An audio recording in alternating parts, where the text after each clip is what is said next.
Agora vou trazer uma pessoa muito especial, uma das principais especialistas em segurança pública do país, professora Jaqueline Muniz, é do Departamento de Segurança Pública da Universidade Federal Fluminense, uma pessoa com muita experiência na área de segurança pública. Esse é um dos problemas mais dramáticos do Brasil hoje. Deixa eu trazer aqui a Jaqueline. Olá, Jaqueline, tudo bem? Microfone. Oi, gente, boa noite, Miguel, boa noite a todos. Eu te coloquei no off porque eu estava ouvindo o Lênio, né? Aliás, que gosto muito, né? Como professor do direito. Jaqueline, estava, inclusive, falando sobre ele, sobre a mudança, né? A que a gente discutiu a questão de modernizar o ensino do direito. Sim. Mas aí vamos passar para a segurança pública, que, de certa forma, até um tem a ver, sabe que eu dei aula durante mais de 15 anos no mestrado em Direito, um mestrado que tinha uma área de criminologia crítica, criada pelo Nilo Batista. E depois na Faculdade de Direito da UF, né? E muitos alunos vêm do direito. E uma das coisas que a gente discute, né, no nosso instituto é exatamente a formação jurídica que se constrói no país dissociada da pesquisa empírica, é o mundo de um dever ser, né? Inventa a lei, inventa o mundo. Há uma espécie de ocultação de que o direito é uma instrumentalização da política, porque ele é uma instrumentalização dos costumes. O que é uma regra? O que é uma norma? Que não processos de pactuação política mais ou menos inclusivos, mais ou menos liberais. Então, essa leitura de um DVC, está tudo certo com a norma, o problema é a realidade que não se adequa. A realidade é sempre torta, é sempre feia, além do fato de uma tradição liberal autoritária, que nega o conflito. Né? Então, é muito difícil, por exemplo, eu oriento alunos do direito, desembargadores, promotores, né, juízes, policiais, né, que têm formação jurídica, a dificuldade deles de olhar para a realidade, entender a realidade nos termos da realidade, para então poder abstrair, produzir. Não, ao contrário, quer dizer, é como se a lei fosse perfeita, a norma é perfeita, quer dizer, a ordem vem de cima. Né? Organizando, é uma verdade que é superior. Isso é tão dramático no país que a gente fala apurar a verdade dos fatos, o que revela uma justiça autoritária, uma tradição liberal autoritária que nega o conflito. Né? Aqui a gente diz que vai tratar os desiguais desigualmente, uma inspiração de Rui Barbosa, oração aos moços, dita por Rui Barbosa na formatura do direito, que é a naturalização da desigualdade, quer dizer, razão pela qual a gente compensa essa desigualdade construída como natural, mas é política e socialmente construída natural, com sucessivas tutelas. Essa é a lógica da construção jurídica no direito brasileiro. Como é que faz? Reverencialismo. Você olhar, são poucos os trabalhos do direito que têm fonte empírica, que têm citação acadêmica, porque doutrina é um ato de fé. Doutrina não precisa de citação, não precisa de autor, não precisa de teoria.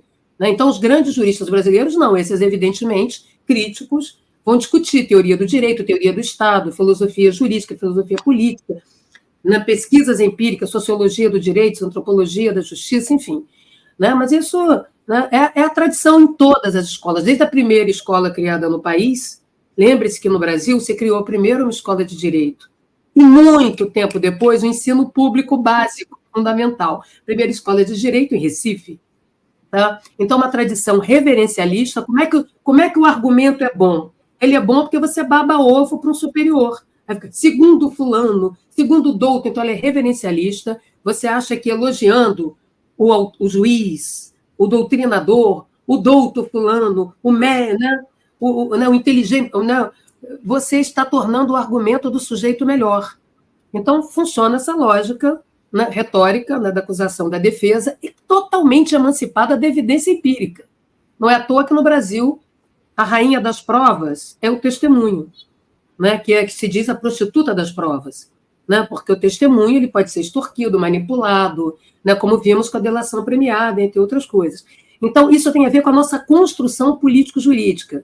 Não é todo mundo cruzar o braço para pensar uma reforma do sistema de ensino do direito que forma indivíduos, acríticos. Todo mundo sobe no caixote e faz uma crítica, mas completamente emancipado da realidade, falar mal, falar bem, ganhar o debate, é porque isso faz parte da nossa estrutura do Estado.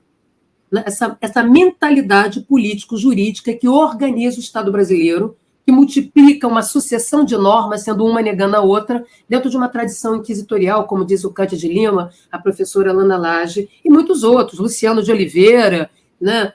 Esse punitivismo desvairado, como chama a atenção o que eu acabei de dizer, um dos grandes aqui, que é o Nilo Batista, Juarez Tavares, foi meu colega lá no programa de pós-graduação em Direito. Então, né, nós temos uma massa crítica, né, mas aqui, quando a gente fala notório saber, eu fico muito engraçado, acho muito interessante quando o sujeito vai para o Congresso e ganha esse apelido, notório saber. Aí você vai ver a produção da pessoa, que foi que o sujeito produziu para ter um notório saber.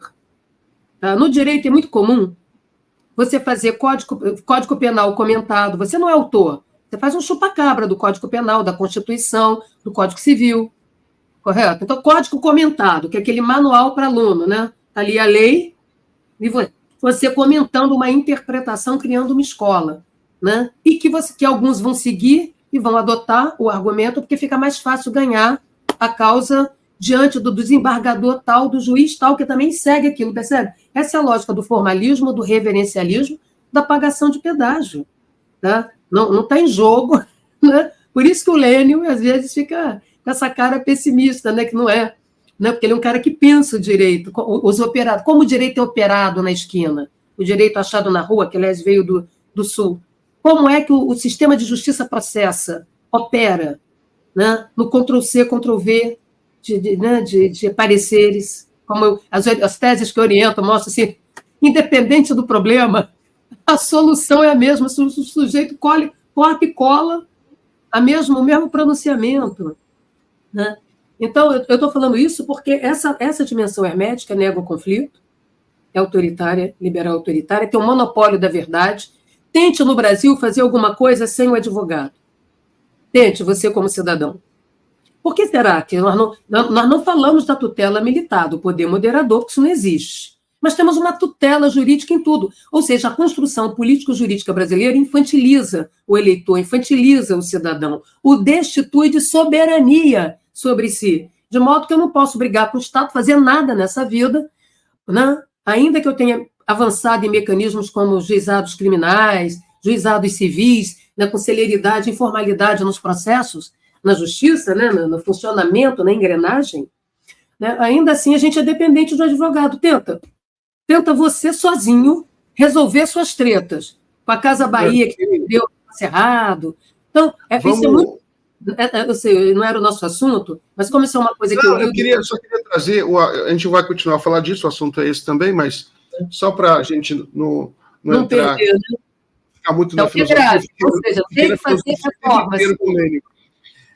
Não, porque tem essa notícia aqui, que inclusive você escreveu o artigo, publiquei no Cafezinho, essa notícia que é de ontem, é super quente. Rio das Pedras vive madrugada de tiroteio entre milícia e tráfico, que tenta tomar 3 comunidades ao mesmo tempo.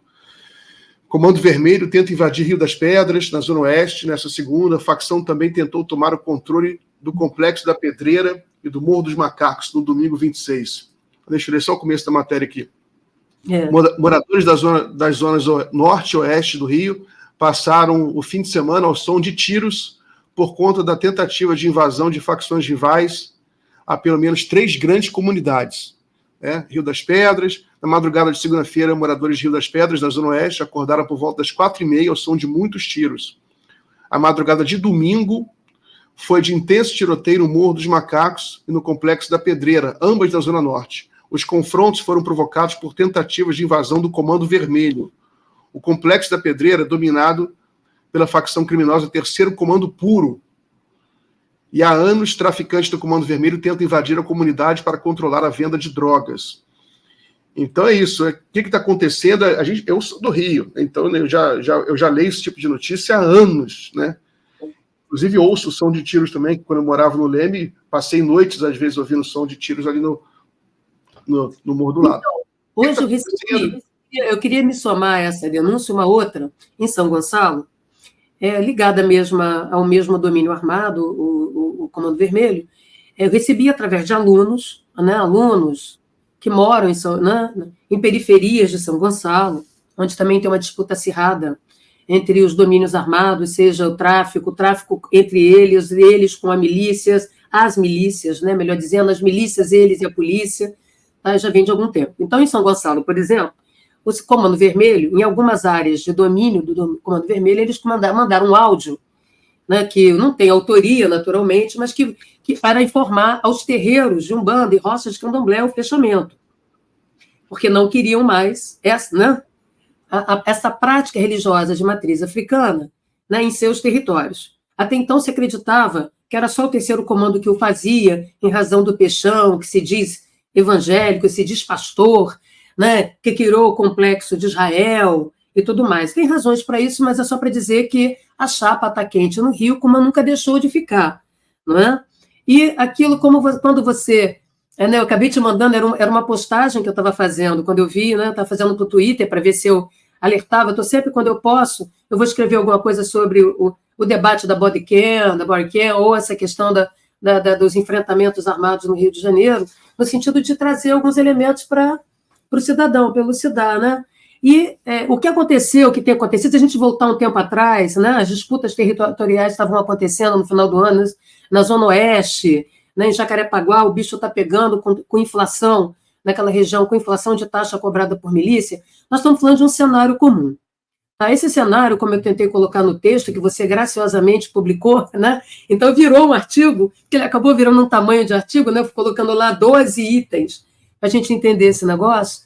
É isso que a guerra contra o crime faz, Miguel. Como eu tenho insistido, a guerra contra o crime cria os grupos criminais, fortalece, se faz a paz, faz a guerra para vender a paz do arrego, a paz da propina. Ao longo desde 1995 para cá, né, com o governo Marcelo de Alencar, onde o secretário de Segurança era o falecido Newton Cerqueira, general Newton Cerqueira, que participou daquela operação do Lamarca, em que se criou a premiação por bravura, e que se entendeu que tinha que ter uma guerra contra o crime, o que é impossível, é delirante, porque do lado de lá não tem exército. Né? O que faz com que esses ataques, por exemplo, sejam ataques inspirados, às vezes, algumas pessoas dizem ação guerrilheira, mas nem isso, porque você não tem sustentação no tempo. Como você vai sustentar um domínio? Né? Como você vai conseguir produzir um domínio? Você precisa de capacidade bélica, regularidade no emprego dos recursos bélicos, e isso é caro. Então, muitas das vezes, esses ataques não necessariamente produzem uma retomada de território, não necessariamente permitem a expansão de território ou uma anexação de território perdido, uma retomada, uma anexação. Muitas das vezes são mandar recado. Olha bem, teve 3 espaços, 3 territórios atacados simultaneamente, o que permite dispersão dos recursos policiais, o que permite com que a banda podre, sócia, parceira das milícias, eu vou falar milícias, que a gente acha que é uma só, não é, tá? Esse é o problema, elas são localistas, diferente do tráfico de drogas, sobretudo do Comando Vermelho, da onde saíram os filhotes, terceiro comando puro, tá? Eles são filhotes, desdobramento, dissidências do Comando Vermelho, né? Lá desde os anos 80 para cá, 90 para cá, tá? Então, não há capacidade de sustentação, a não ser que você imagine que 50 pessoas armadas são capazes, por exemplo, de controlar um território de 300 mil pessoas ou de 140 mil pessoas. É evidente que não são. Nem no Alemão, nem na Maré, nem gente, você falou na Rio das Pedras, tá certo? Ou quaisquer outros espaços, ou na Grande Jacarepaguá, Vila Valqueire. É preciso 3 coisas básicas que estruturam o crime, a chamada crime. A primeira é a gente saber que não é o crime que invade a política, é a política que organiza o crime. Isso tem que ficar claro, se a gente for entender como é que funciona na Itália, como é que funcionou no Japão, como é que funcionou em Miami, como é que funcionou em Chicago, onde as pessoas quiserem, entendeu? É o Estado que organiza, porque só ele tem presença continuada nos territórios. A gente sabe de que o Estado faz a diferença e que não existe Estado ausente, por exemplo, né, na tragédia do Rio Grande do Sul. Tá? A capacidade de pronta resposta de alocação só o Estado tem, pela sua capilaridade. Tá? Então, diante da emergência, diante do imediato, seja a defesa, seja a segurança, seja a defesa civil, que, aliás, são irmãs siamesas. Tá? Então, aqui, para que esses ataques? Eles estão falando alguma coisa que se construiu há mais tempo. 3 fatores estruturam os grupos criminais, né? Que a gente chama aqui de faccionados, mas é o nome que eles se dão. Eu não vou chamar eles pelos nomes que eles gostam, eu vou chamar com conceitos, porque assim me permite compreender o que eles têm de comum e de específico, né? Milícia, tráfico. Né? Eles precisam, primeiro, de uma relação com o Estado. O Estado é o carimbador audaz. O que quer que você queira fazer do Oiapoque ao Chuí, atravessando Guiana, chegando de Miami, passando pelo aeroporto, por navio, o que você quiser, você vai encontrar um funcionário público carimbando. Tá? Certo? Esse funcionário pode estar na Receita, na alfândega, pode ser o policial da alfândega, entendeu? Tem um servidor público. Então, você precisa do Estado. É o Estado que administra fronteiras, é o Estado que regula mercados, é o Estado que legaliza e produz fachada de legalidade também. Não é à toa que alguns criminosos, muito inteligentemente, vão parar dentro de Tribunal de Contas, que é a melhor lavanderia. No Rio de Janeiro, por exemplo, o Brasão estava onde? Para mim, não me surpreendeu. Não, onde é que o Brasão está? No Tribunal de Contas. Ali é que a conta. Entendeu? Você fala, está tudo certo, está tudo de acordo, você cria a fachada de legalidade. Então, relação com o Estado. O Estado nunca se fez ausente, nunca o fará. O Estado negocia a sua forma de presença. Tá? Por isso é o Estado, faz a guerra para vender a paz da propina, a paz do arrego, a paz do arrendamento dos territórios e a venda de alvarás de funcionamento. Né? O Comando Vermelho tem por perfil, né, ainda que tenha diversidade viril das suas lideranças, de não gostar muito de quebra de acordo. Tá? Fechou, fechou, fechou. Já o terceiro comando, ele é mais aliancista. Tá? Tanto mais aliancista, mais negociador, né, que permite uma ascensão das mulheres, né, a determinados níveis intermediários do topo da carreira criminosa, coisa que no machismo, né, digamos assim, do Comando Vermelho, não. As mulheres operam ali, mas numa subalternidade. Por mais bandida que você queira ser profissional, você não chega ao topo da carreira comandando deliberadamente bocas de fumo um grande território. Tá? Então, a gente está falando dos modos. Então, primeira coisa, Estado. Segundo, enraizamento comunitário. Você precisa do território logisticamente para que você tenha vantagens. Não interessa para nenhum grupo armado sustentar guerra alguma, correto? Primeiro que não tem como fazê-lo. Custa caro. Armamento, munição, soldado, alugar mercenário, treinar aquelas pessoas que atiram muito mal, entendeu? Né? Arrendar, mesmo com barateamento do armamento que o Bolsonaro produziu e fez a felicidade das Orcrins no Brasil, né? Através dos CARCs, passamos a ter bons atravessadores de armas, o que barateia a logística. É muito, né? É muito caro você sustentar e proteger a sua economia criminosa, que você não pode pôr na Bradesco Seguros, não pode pôr no Banco do Brasil Seguros, o seu seguro é a arma. E o acordo provisório, sempre provisório, que você tem com segmentos de dentro do Estado. E o terceiro ponto, né, é a diversificação das suas atividades criminosas. Isso vale para o bicho, na clandestinidade. Se você passa um elefante, você também pode passar outras coisas. Se você passa droga, você pode passar órgão humano. Não há porquê. No território, você também não extorquia a população. Essa ideia moralista, Robin Hood, de crime, entendeu? É um dispositivo de legitimação para dentro. Como estamos vendo, tanto o terceiro comando puro quanto o comando vermelho, dependendo da gestão local da governança, vai extorquir a população ou vai impedir, né, determinadas práticas, né, como as práticas religiosas, expressando intolerância, racismo religioso e como tal. Então, a ideia o Estado é central, né, na gestão do território, na manutenção do território. Tá? No Rio de Janeiro, a partir de 95, começa a se banalizar as operações, como a reestruturação do BOP. Você pega um cirurgião como o Ivo Pitangui, né, que tem mão precisa, e começa a colocar na esquina para trocar band-aid em PS, em pronto-socorro. Esse sujeito perde a precisão na mão, a capacidade cirúrgica de intervir em cenários adversos.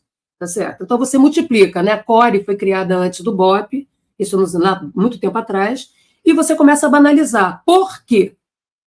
Porque é a única dimensão tangível que nós enxergamos do trabalho policial e que pode fabricar saldos operacionais e, portanto, produzir estatísticas para governante. Veja que o que está em jogo não é garantir a segurança das pessoas, seja nos espaços populares, seja no asfalto. O que está em jogo é produzir a insegurança, porque insegurança, o medo é péssimo conselheiro, e isso lhe dá vantagens eleitorais. Tá? O medo é péssimo conselheiro. A gente abre mão de tudo que a gente conquistou em favor do primeiro maluco, fortão, que nos prometa proteção. E, portanto, covalida os mecanismos, a economia política criminosa da proteção no Rio de Janeiro, que já vem de muito tempo. Tá? E que vem se profissionalizando. Veja que todos os governos, todos, sem exceção, escolheram CV para bater. Né? Porque seria, idealmente, né, o domínio armado mais forte. O que aconteceu ao longo desse tempo todo? O CV briga com a polícia, confronta a polícia do bem, confronta a polícia dos bens, a banda podre, confronta as milícias, outras eles são sócios, porque é assim, não tem essa. Confronta o TCP, antes o TC, né, o terceiro comando puro, agora está certo? Ou seja, é o único que briga com todo mundo. E que, curiosamente, sai fortalecido. Ninguém se pergunta sobre isso.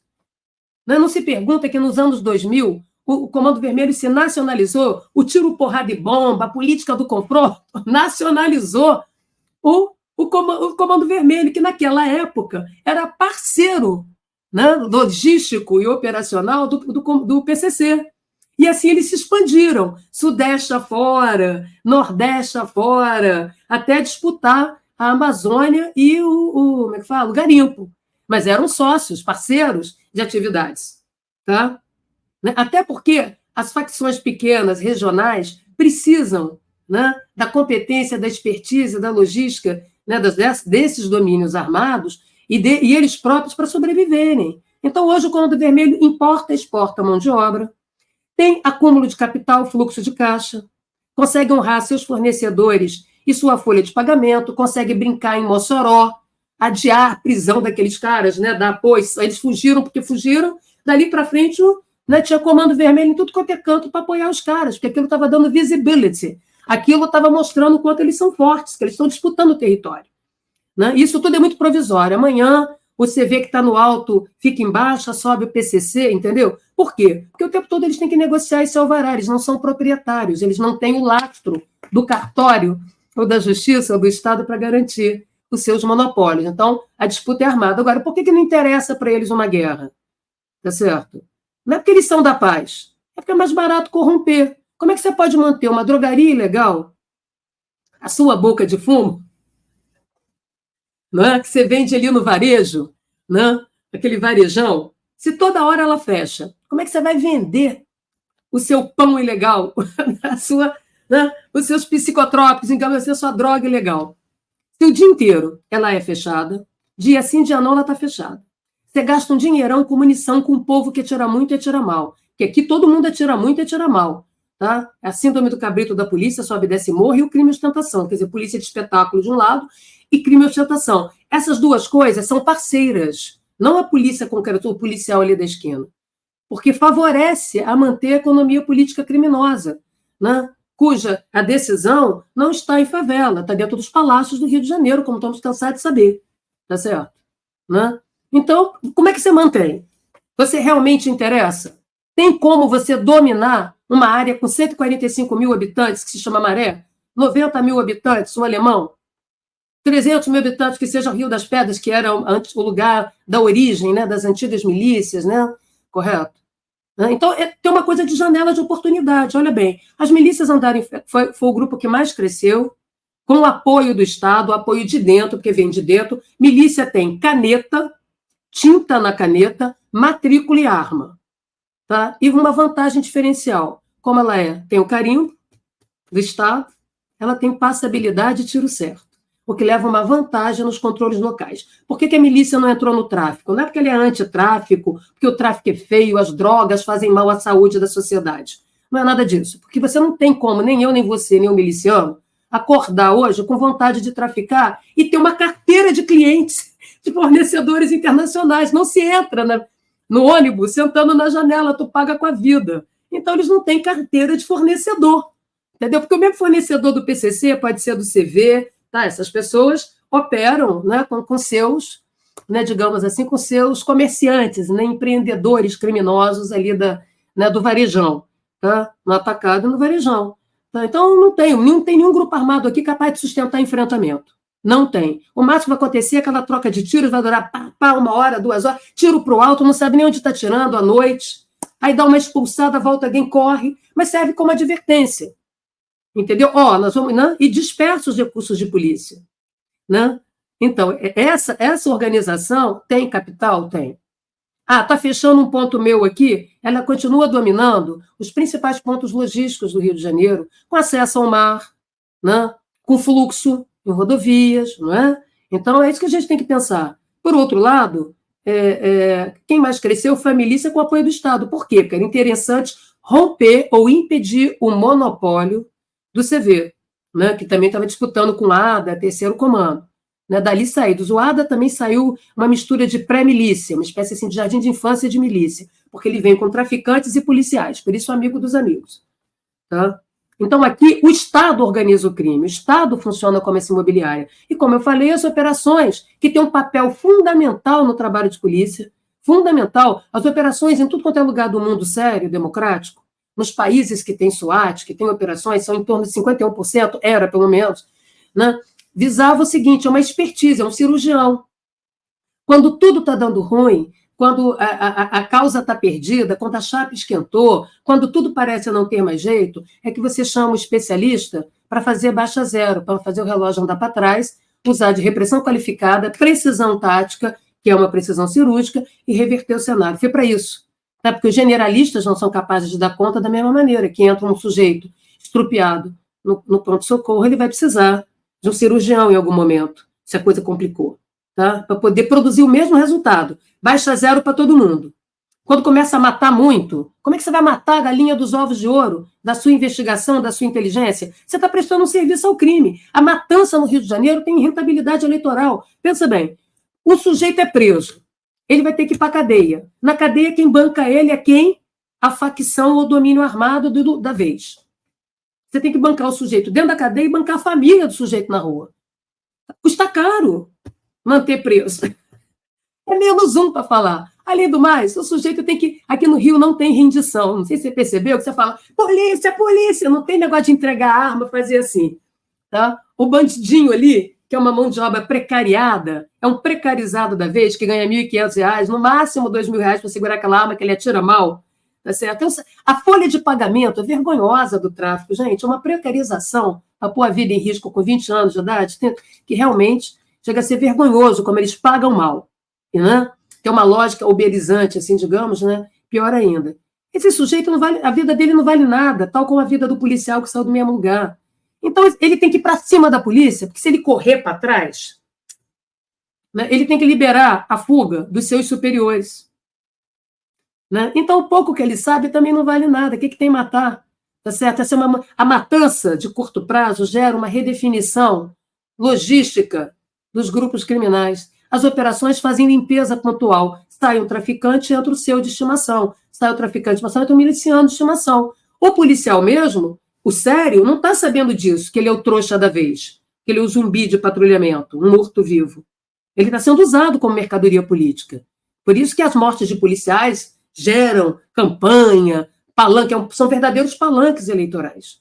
Né? E o governante, como precisa de saldo operacional, apreender a mesma arma 20 vezes, trocar, apreender a mesma droga 30 vezes, que se chama kit sucesso no Rio de Janeiro, tem que fechar os olhos para isso. Até porque é desse esquema, se chama esquema, que vem dinheiro de caçador de campanha. Tá? Então, por que teve uma inflação da milícia na Zona Oeste, que gerou matéria na TV Globo, eu até falei, porque em ano de campanha eleitoral para a prefeitura, tem que subir o preço da extorsão para garantir fluxo de caixa, pagar o político, porque a milícia não funciona sem lastro político, sem as informações privilegiadas da máquina do Estado, do funcionamento do Estado, sobretudo da prefeitura, correto? Né? Do poder local. Né? Então, é disso que nós estamos falando. O CV, que não é trouxa nem nada, né? Evidentemente, ele sabe que, no caso da segurança, muitas das vezes o ataque é superior à defesa, em determinados aspectos. Foi o que eles fizeram. Mandaram recado, estou aproveitando a fragilidade da milícia, das milícias. Tem que lembrar que algumas lideranças foram mortas, outras presas, rupturas de alianças ou acordos com setores do Estado. Porque aqui no Rio, eu até escrevi um texto, não sei se foi você também que publicou, eu disse que no Rio de Janeiro, quando teve aquela confusão na Zona Oeste, fica nítido, e também com o caso Marielle, que eu cansei de dizer, que o Estado briga com ele mesmo. De um lado, milícia, banda podre, do lado, polícia do bem, e o tráfico fica escolhendo quem vai ser o parceiro e sócio da vez, que vai dar um pouco mais de estabilidade aos alvarás. Porque o tiro, porrada e bomba é uma espécie de renovação do contrato. Ó, estou querendo mais. Tá? Em vez de 300 mil por semana, 400. Tá? E é isso que o Comando Vermelho não gosta muito. fechou em 200 a 200. Não vem com essa, entendeu? Que eu já paguei. Não vou pagar de novo, tá? Então, nós estamos falando, quando começa a ter muito tiroteio para lá e para cá, quebras de acordo, recados, né? Ocupações de advertência. Né? Então, nós estamos se aproveitando um momento, né, de vazio das lideranças, novas lideranças milicianas, ainda que a gente não sabe para que veio, qual é o proceder delas, né? O fiel da balança delas, tá certo? Por outro lado, no momento de, né, também de apresentação de dados, né, de investigação, avanço da investigação do caso Marielle Anderson, que também colocou um telhado de vidro nas milícias, para que tanta visibilidade? Né? Então, o cenário atual favoreceu a este ataque. Tá? Também durante a Covid, quem saiu mais fortalecido foi o CV, porque ele é translocal. E porque no Rio de Janeiro não teve, entendeu? Lockdown nenhum, a não ser que você sente com Rabicó, com Peixão, com os donos, né, com os governantes locais, para fechar. Então, né, enquanto a milícia queria abrir comércio, o tráfico queria fechar, para não ter baile funk nem nada. Por quê? Eles também pegam vírus, né, tem que roubar uma vacina e levar lá dentro. Tá certo? Tem que aproveitar, né, que eles têm a vantagem de conhecimento do território para encarar a polícia. O mais interessante é que as polícias não pararam de fazer operação e de matança durante a Covid. A DPF não atrapalhou em nada, porque em quase 30 anos o CV só se fortaleceu. E foi o mais atacado por todo mundo. Aliás, hoje a gente só não tem uma unificação do crime no Rio de Janeiro em parceria com o Estado gestor integral do crime via as milícias, né? Porque o CV vai para o tiro, porrada e bomba e vai para o pau. Chegamos a esse paroxismo, né, de não ter um novo tratado de Tordesilhas aqui, como é o PCC em São Paulo, que começou a brigar entre si, e aí deu ruim, né, na Baixada Santista começou a dar ruim, né, como eu cansei de dizer que também lá ia acontecer, tem nada de negócio de falta de arma, entendeu? Uma coisa é a arma estar guardada, a outra é você precisar exibir. No Rio tem que exibir, é parte do processo político das clientelas no Rio, da territorialização do bicho, da territorialização clientelista dos votos. A gente não parou para pensar na quantidade de grupos políticos que o Rio tem, rivais, desde amaralismo, né, desde a territorialidade do bicho e a territorialidade das facções ou domínios armados e milícias. Né? Então, nós estamos falando de rearranjos, né, que são cíclicos. Tá? Ciclo. Agora, a janela de oportunidade foi favorável ao Comando Vermelho. O que é vergonhoso é como você bate 30 anos numa facção e ela só fortalece, cresce, enraiza, expande o país afora, né, agrega e anexa outras facções, toma conta de presídios na Amazônia, manda dinheiro para cá do Pará, da Amazônia, entendeu? Né, manda, sabe?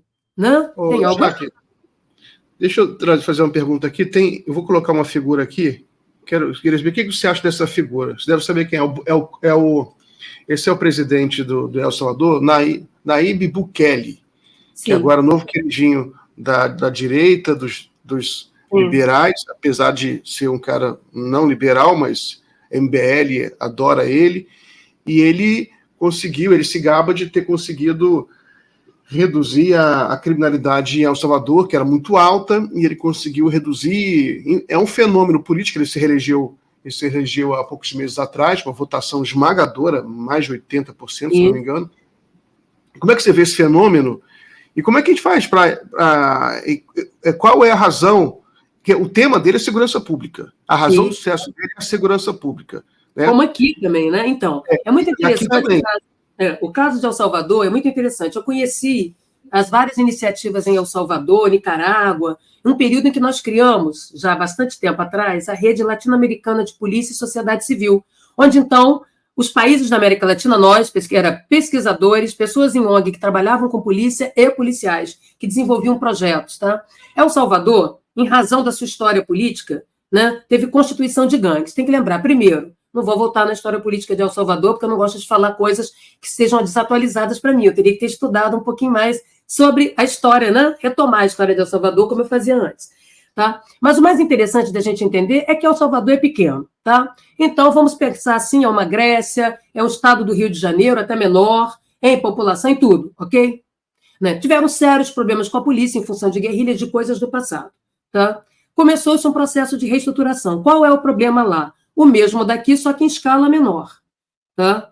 E como é isso? Aqui, como eu tenho insistido, a insegurança pública é um projeto de poder que dá certo com elevada rentabilidade eleitoral. Porque como o medo não se adia, o medo é péssimo conselheiro. Diante do medo agravado da população, nós abrimos mão das nossas garantias individuais e coletivas em favor do primeiro fortão musculoso de ocasião que lhe prometa proteção. Mas como proteger não é segurança, porque proteger tem como fundamento a ameaça, o seu protetor de hoje vira o seu tirano de amanhã. É isso que nós aprendemos na história das democracias. E que é cíclico. Que ciclo não, que se repete. É o caso do Rio de Janeiro, é o caso do Brasil.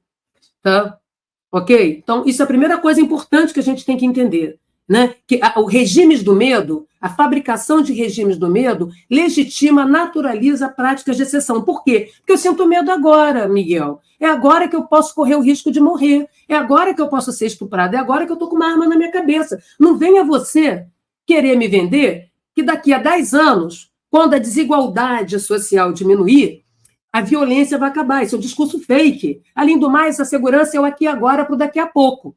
A segurança é a gestão do cotidiano das pessoas, que garante mobilidade, como eu cansei de falar. A centralidade da segurança é mobilidade espacial e, por isso, social, de acesso a bens, serviços e tudo mais. Tá? Então, olha bem, a população em Salvador se experimentou a proliferação de gangues. Tá? Gangues que até então tinham projetos, né, de lidar com essas gangues, de poder persuadir esses jovens ao ingresso nas gangues, aqueles que saíram, foram dos Estados Unidos, voltaram, foram presos lá em Miami, enfim. Tá? E que foram usados, né, em momentos, né, nas disputas políticas, né, e criminosas em El Salvador. Bom, esse é o cenário. Né? Esse processo é um processo de médio e longo prazo. Acontece que medo é curto prazo. E o agravamento do temor e do medo encurta ainda mais o prazo.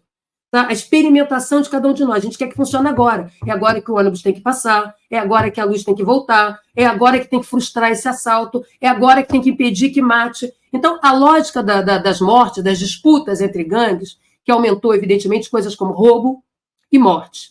O que mais contribui para o sentimento de insegurança, pasme, é o assalto. Primeiro, porque dele você não sabe se sai vivo ou não. Segundo, você deu azar, você não fez por merecer. Né? Você não está, digamos assim, envolvido em nenhuma história ou perto de alguma história que possa naturalizar a sua morte, como é o caso brasileiro, que o tempo todo a gente acusa todo mundo de suspeito. Morreu logo, é bandido. Né?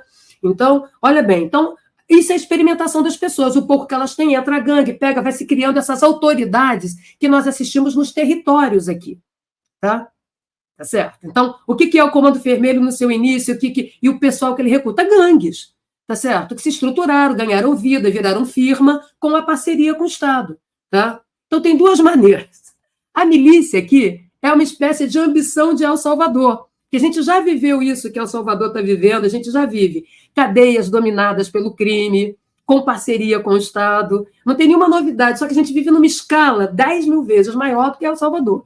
Então, o que esse sujeito faz? Olha para aquela terra arrasada, um desmonte interno dos programas de reforma das polícias, Força Armada, né, e tudo mais, de controle das gangues, do controle do espaço urbano, que é a redução em primeira dimensão do assalto, que é o que garante o ir e vir, né, e a experimentação do medo mais real do cidadão comum.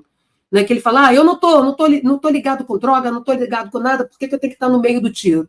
Né, por que esse sujeito tem que roubar a minha filha? Por que esse sujeito tem que entrar na minha casa, né, violentar a minha mulher? Não é? Essa é a experimentação da lógica das gangues. Quando a gente vai para dentro das favelas no Rio de Janeiro, dos espaços populares, a gente vai ver o nível de abuso dessas autoridades tirânicas exercidas por sujeitos armados. Tá? Aqui com parceria com o Estado. Por enquanto, o Estado é sócio. O projeto de El Salvador é o Estado patrão.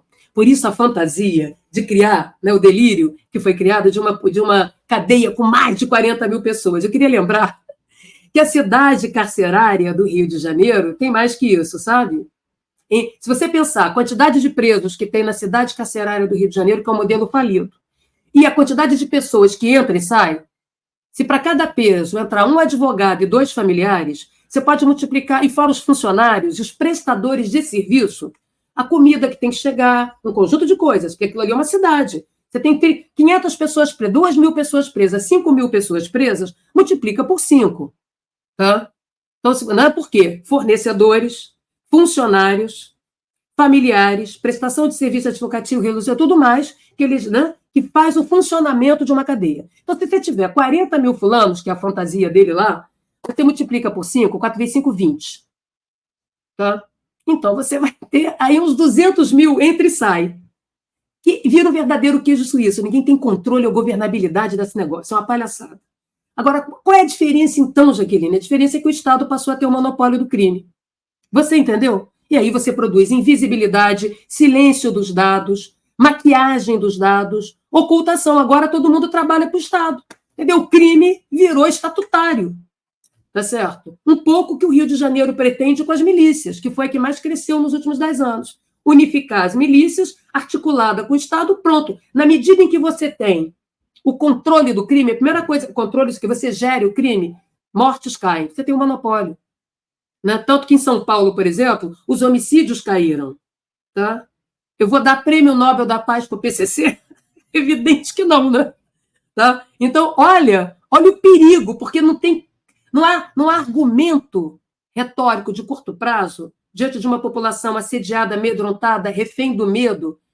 Né? E o medo você pode aparelhar com ratatá, com bum, bum, bum, tá, tá, tá, tá. Que é o que nós fazemos aqui. Então, a experiência de cadeias de larga escala, que é um queijo suíço, que, como eu disse, a pessoa finge que está lá dentro. Ora, Bangu, por exemplo, são escritórios do crime. O sujeito está aparentemente preso. Aí vem a palhaçada de te retirar a saidinha de banco, aumentando a panela de pressão. Saidinha de banco, não, saidinha de cadeia.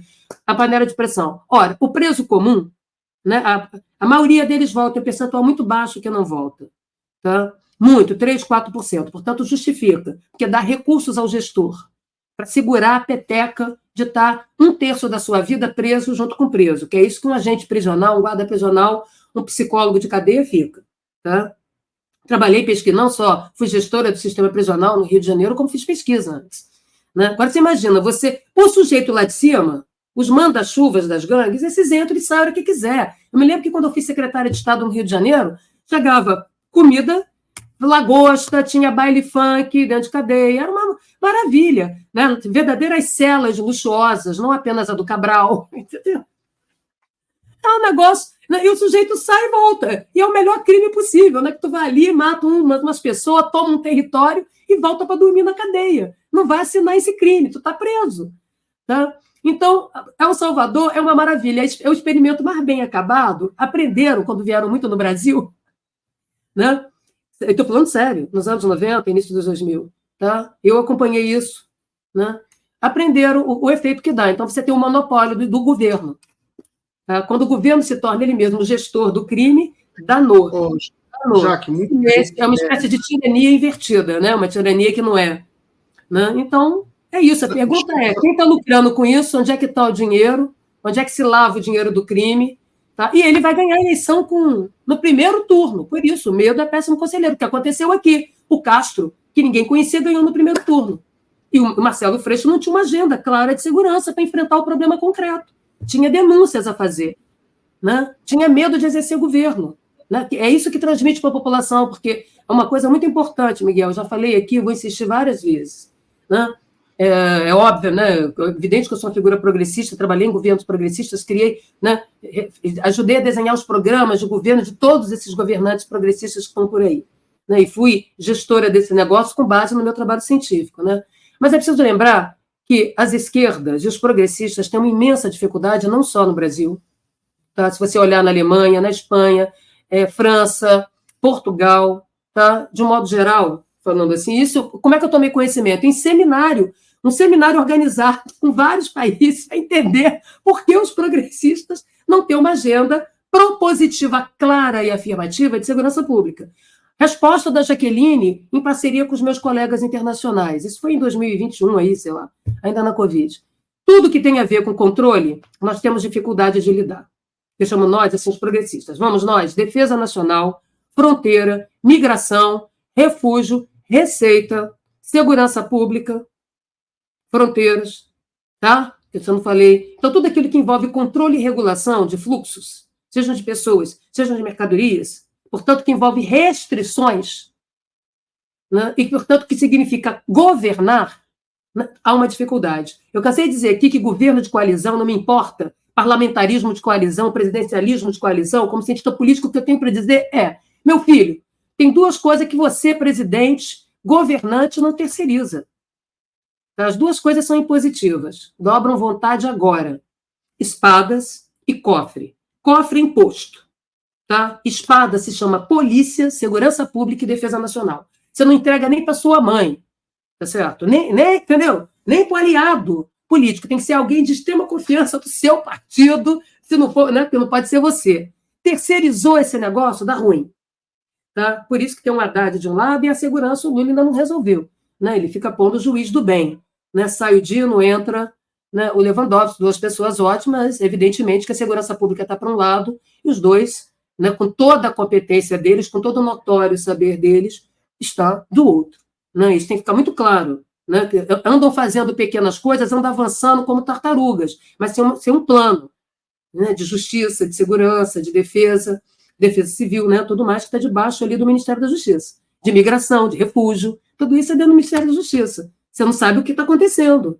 Até devem estar fazendo coisas, com certeza estão, como fizeram uma linda portaria, maravilhosa, muito bem feita, de controle de recomendação das bodycams. Então, o caso El Salvador é um caso exemplar para você dizer assim, olha nós amanhã, não é nós, não. Olha o que nós não viramos, porque tivemos governos liberais de centro e progressistas que, de alguma maneira, impediram esse negócio, e olha como a insegurança dá certo. E é isso que eu tenho insistido. Né? Até brinco que eu voltei a pintar meu cabelo de laranja, aqui estou igual um curupira, né? Voltei como eu fazia quando eu tinha banda de música eletrônica, para ver assim, ô Lula, dá para me ver agora de cabelo laranja, né? Reluzente, fluorescente na luz, entendeu? Né? Para me ver, né? Ou seja, tentar trazer o tema da segurança de volta. Então, isso é muito grave. Tá? Eu acompanhei de perto o México, eu dei aula para a Polícia Federal no México, eu dei conferência nesses lugares inteiros. A gente trabalhou com essas polícias. Isso no início dos anos 2000, dentro do Viva Rio. Eu, professora Aide Caruso, muitos outros. Tá? Montamos essa rede, o Miguel, você sabe por quê? Porque a gente sabe tudo do Japão, não sabe porcaria nenhuma da Colômbia, não sabe nada do Equador, não sabe nada do Peru, não sabe como foram as reformas lá de polícia, que funciona, que não funciona, em país unitário, em país federativo, entendeu? A gente sabe tudo do Canadá, tudo da Inglaterra. Né? Mas conhecemos pouco a realidade da América Central, dos países de tradição latina, conhecemos pouco a realidade do México, a realidade, né, na chamada, né, na América Latina, aqui no Sul, na América do Sul. Tá? Então, era preciso integrar, trocar, tanto que nós publicamos. Né? Isso aqui, eu tenho muito orgulho disso. Né? Na Venezuela, passei 15 anos na Venezuela acompanhar as reformas, que isso aqui se chama Polícia, Estado e Sociedade, Práticas e Saberes Latino-Americano, publicado em português e espanhol. Aqui, pesquisadores publicavam, policiais e ativistas que trabalhavam na reforma das polícias em seus países. E a gente fazia um intercâmbio, sabe? Pegava o cara de El Salvador, mandava para São Paulo. Pegava o cara de São Paulo, mandava para Venezuela. Pegava o cara da Venezuela, mandava para o México. Pegava o cara do México, você entendeu? De modo a que esses policiais, com boas práticas, com competências e conhecimentos, né, assim como as ONGs e os pesquisadores e cientistas, pudessem trocar, intercambiar e produzir esse acervo de saberes e práticas bem-sucedidas. Tá? Né? E para a gente não ficar naquele mundo, né, do camelódromo, né, do sujeito que é muambeiro de Miami, vai lá, cata a última novidade da Inglaterra, que é um país unitário, não tem ideia de como se vai implantar no Brasil, vai lá, cata um troço, entendeu? E não tem a menor ideia do impacto disso aqui. Tá? De como é que é isso num país federativo de larga escala. Então é isso. O que ele está fazendo lá, um presídio que ele mostra, eu vi a foto, com 40 mil fulanos presos, 20 mil. Eu dou gargalhada, eles vão entrar e sair quantas vezes quiserem. E a população dá graças a Deus, porque os seus filhos bandidos, digamos assim, ou envolvidos em gangue, agora tem um emprego do Estado. O emprego do governo é bandido de carteira assinada. Tá certo? O que eu chamo de carteira assinada, ou seja, tem esse lastro governamental. Veja como o problema é político. E aqui nós estamos caminhando na mesma direção. O Rio de Janeiro adotou a política de insegurança como um projeto de poder, e não apenas o Rio. Tá? Nós vemos isso espalhado. Né? E quando os governantes reagem, eles reagem como miçangas. Né? Então, é assim, primeiro entra o braço forte do Estado, vai lá, mata 10. Aí mata 30. Mata. Né? O crime está cada vez pior. Eu não entendo que crime é esse, tão grave, tão pior, que os líderes estão todos presos. Eu tinha hoje é aniversário do Zeca Borges, um grande amigo meu, acho que hoje sim, falecido recentemente, né, que era o coordenador do Disque Denúncia, um grande amigo com quem eu trabalhei, né, montando o Disque Denúncia, um monte de coisa que eu fazia na época da minha adolescência acadêmica, de pesquisa. E a gente brincava muito fazendo a seguinte pergunta: curiosamente, por que Paquetá tem tráfico de drogas tão pesado? É uma ilha, tem água para tu quanto é lado, você isola aquilo, produz controle, né? Porque tem chancelas, tem lastros, né? Então, isso é para dizer que o problema é político, a solução é política, que a história, que o caso bem-sucedido, né, dele, do presidente El Salvador, vai acontecer em outros lugares, porque acontece de maneira local, no Rio de Janeiro, acontece na Bahia, acontece em tudo cada canto. Tá certo? Então, aprenderam muita coisa conosco, entendeu? Como produzir cadeias de larga escala que não tem controle e governabilidade alguma, mecanismos de produção de governança. Então, aqui a gente faz isso, vai lá, mata uns fulanos, aí vem o braço social. Primeiro o braço armado, depois você fala assim, me dá aí 10 cadáveres e eu te dou um milheiro de tijolo.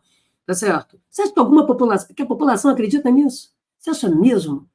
Né? O Dona Marta, perto da minha casa, já teve várias invasões. Invasão da paz, mutirão da paz, ocupação de não sei o quê, o PP. O sujeito entra e sai com ocupações que têm prazo de validade. Né? Então, né, é isso que a gente tem que compreender aqui. Não é falta de solução, não é falta de competência, não é falta de conhecimento. Né? Dentro das polícias, nas universidades, no movimento social, na sociedade civil. Você tem um projeto de poder, e ele realmente dá certo. Quanto mais medo as pessoas têm, menos elas, né, mais elas reagem no imediato. Só para organizar aqui a nossa live, a gente tem 5 minutos agora, tá? Só para a gente começar já a conclusão, concluir. Amarrar tudo, tem 5 minutos. Uma coisa que você me disse uma vez, numa entrevista, uma conversa comigo, sobre como é fácil manipular a estatística. Como que a estatística de segurança pública, né? Porque eu estava falando sobre o número de mortes, aí você falou uma coisa muito interessante. Não, Miguel, mas esse número de mortes tem um limite. Eles matam todo mundo, aí fica um tempo sem matar, porque não tem mais gente para morrer. Né? Como é que funciona essa coisa da manipulação das estatísticas? Quer dizer, bom, primeiro é sempre possível. Eu fui uma das pessoas que implantou o ISP, que criou o Sistema de Dados do Estado do Rio de Janeiro, como quando fui para Brasília em 2003, criamos o Sistema Nacional de Dados, o Cinesc-PJC, que lá está. Né? Então, fomos nós que criamos mecanismos de controle, de auditagem, de transparência e de publicidade. Até antes de nós entrarmos no governo do Rio de Janeiro, não tinha ISP nenhum, não tinha estatística nenhum, todo mundo blefava, falava de boca. Tá? Então, fomos nós que, a partir do projeto Delegacias Legais, e criando, implantando as áreas integradas, nós informatizamos e racionalizamos, antes de informatizar, os dados. O Rio de Janeiro foi o primeiro estado, em 1999, a ter plena cobertura territorial plena das ocorrências com as estatísticas. Essas estatísticas iam para a Corregedoria Geral, que fazia os checking lists. Por quê? Porque, por exemplo... Não, as estatísticas são corretas.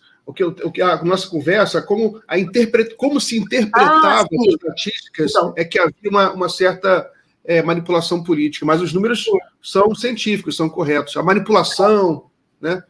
Não, então, isso que eu quero explicar. Sempre é possível você produzir uma fraude. Tá? Por isso é que você tem controles cruzados. Né? Então, as polícias preenchem aquelas ocorrências, nomeiam, a nominação dessas ocorrências são checadas, tá certo? Renomeadas, vou dar um exemplo. Quando a ocorrência é feita, o sujeito é uma tentativa de homicídio, ou então uma lesão corporal grave. Tá? Passou 2 semanas, o sujeito morreu no hospital público. Então, deixou de ser uma tentativa de homicídio e virou um homicídio. A lesão corporal grave virou lesão corporal grave seguida de morte. Tá? Então, essa correção, esse ajuste, né, que é feito com sintonia fina, nós passamos a criar esses controles, que, evidentemente, hoje eu não sei se eles permanecem, porque quem desenvolveu isso fomos nós, depois quem me substituiu foi a professora Ana Paula Miranda, e seguiu mantendo coisas básicas, transparência, prestação de contas, publicidade, e o ISP, nesse sentido, avançou muito. No entanto, é sempre possível manipular as ocorrências ali no ato da feitura da ocorrência, tá claro? Então, por exemplo, uma das coisas que acontece é o subrelato, né, de um lado, que é feito pela população, mas o mais importante é o subregistro. Né? Você chega com a ocorrência e o policial não registra. Ou então aquele roubo vira uma outra coisa, uma outra tipificação. Aquela morte também, né? Aquela morte, você descaracteriza essa morte com os desaparecidos. Se você pegar um corpo, uma coisa que virou muito comum no Rio de Janeiro, uma tecnologia muito comum, nós desportamos isso, não só na época da tortura, né, quando a gente tinha verdadeiras aulas, congressos, né, com pessoas no Pau de Arara e outras polícias do país, né, e de fora assistindo, né, quem dava isso era o Rio de Janeiro, tá? Hoje nós temos o quê? Forno de micro-ondas. Então, como é que você desaparece com o corpo? Primeira coisa, se não tem corpo, não tem homicídio. Então, você pega um corpo, mete no forno de micro-ondas, que são os pneus. Aquilo ali, a sua matéria orgânica vai confundir com aquele látex da NOA. Né? Vai ser uma luta com pouca perícia para você saber quem morreu. Segundo, você picota esse corpo, dá para os porcos comerem, desaparece. Ou então você coloca no aterro sanitário. Já que um minutinho, eu cometi um erro estratégico, era para a gente amarrar, eu fiz outra pergunta, aí que ficou... Então, para o aterro sanitário, hoje é muito comum você não só dar tiro, mas você esfaquear o sujeito, né, ali que está ferido, e jogar no aterro sanitário, como a gente viu ali em Palmeiras, no Salgueiro, né, que tem um mangue do lado. Com isso, aquela morte se descaracteriza, aquele corpo desaparece, você tem que achar ele dentro do mangue, tá certo? Então, tem vários modos de você manobrar. Agora, uma coisa importante, para a gente fechar isso, é que se de um lado os operadores do Estado né, podem criar um forjado, né, simular uma ocorrência de forjado, né, em vez o sujeito foi morto porque atacou a polícia, tudo isso. Tá? Por outro lado, hoje nós temos, com a informatização, com as ferramentas tecnológicas, a possibilidade de produzir dados alternativos à fonte oficial.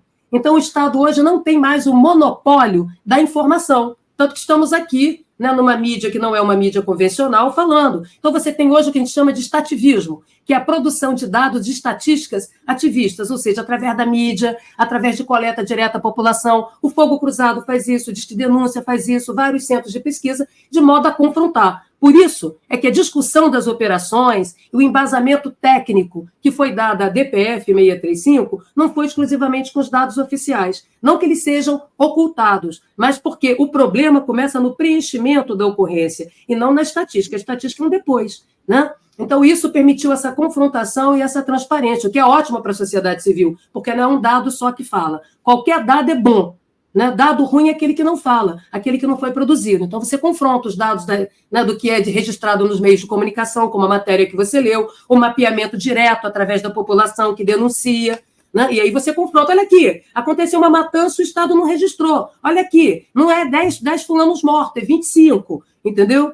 Então, essa confrontação permite o aprimoramento, o controle social, o controle externo sobre a atividade governamental. Isso é fundamental, né? Confrontar as estatísticas, confrontar os dados. Né? O silêncio dos dados é uma coisa da tirania, da ditadura, para manter a gente inseguro. Porque a primeira dimensão do medo, ô Miguel, a primeira dimensão para a gente brincar de El Salvador no Rio de Janeiro, porque não vai ter um El Salvador nacional, mas vai ter por aí, se quiser, porque já tem em parte, é a desinformação. O medo se alimenta da desinformação, não apenas da fake news, mas da desinformação, da mentira, porque isso agrega ainda mais insegurança. E aí todos nós, farinha pouca, meu pirão primeiro. Diante do medo, eu estou pouco me importando qual é a ideologia do sujeito. Eu quero que alguém que resolva o problema agora. E quem é que faz a bravata que vai resolver no curto prazo com soluções simplórias? A extrema-direita e a direita. Então é aí que a gente perde. Tem que terminar, tá? Bom, então, querido.